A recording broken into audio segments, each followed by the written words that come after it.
Mr. Okpa, many thanks for doing this with us. Very sad what's happening in Plateau and worrying. What is your opinion? What in your opinion is the real issue on the Plateau? Just when you think about, thinking that we're at the end of the tunnel and, the people of Plateau have somewhat gotten peace. This just pops out of nowhere. What's really happening?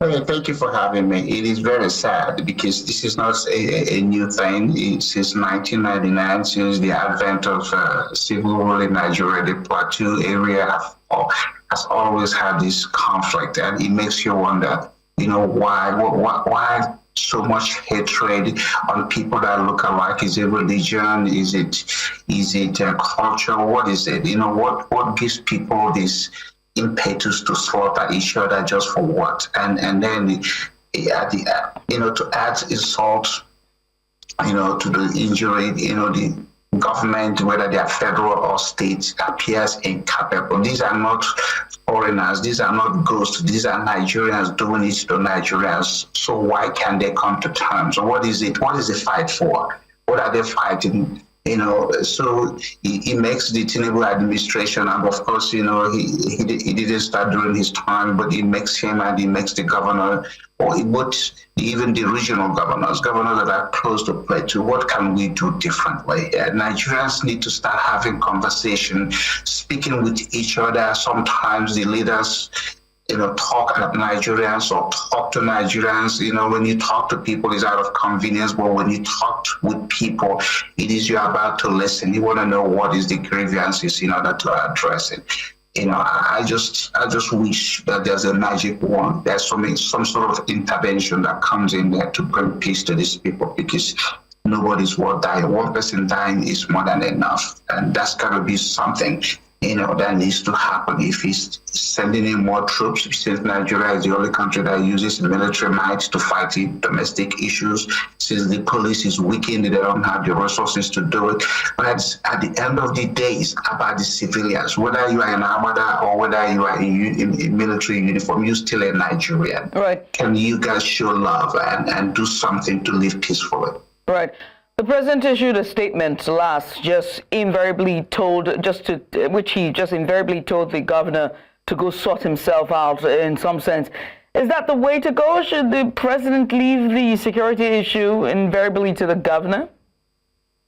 Well, again, that shows you his type of leadership. I mean, I don't even know whether he's back from France. He should go over there. He should fly to Plateau State.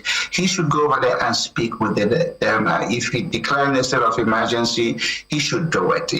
Because at the end of the day, people will remember who was the president at the time these things are happening. Nobody remembers the governors.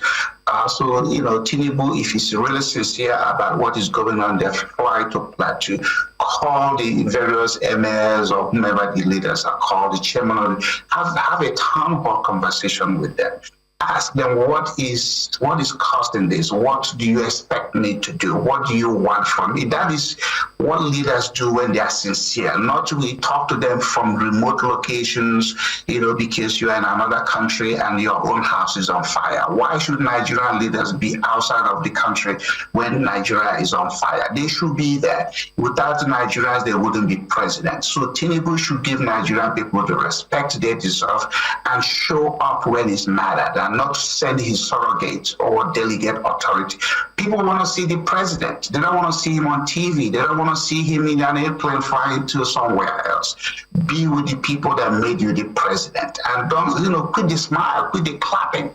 There's nothing to clap about what he's doing. There's nothing to clap about the state of situation in Nigeria. They should show some public sentiment about the seriousness of the situation, but they don't do it. Anytime you see a bunch of the senators or the governors, they are laughing. What are you laughing at?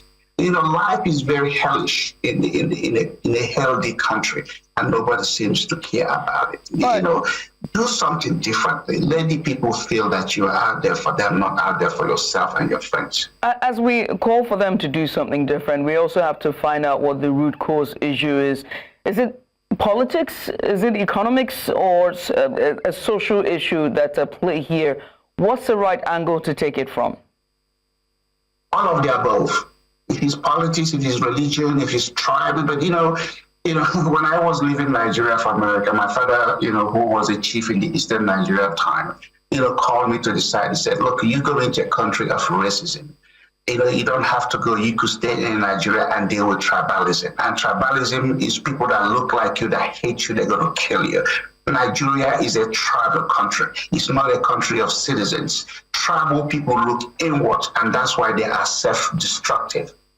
Nigeria should start to mentally migrate to become citizens, because citizens have outlook, and citizens are people that feel like, hey, I may not have been born here, but I live here now, and I'm going to make it my home, and I'm going to make it work and make it be as comfortable as possible. So Nigeria should start having that conversation. You're a Muslim, you're a Christian, or a non-believer.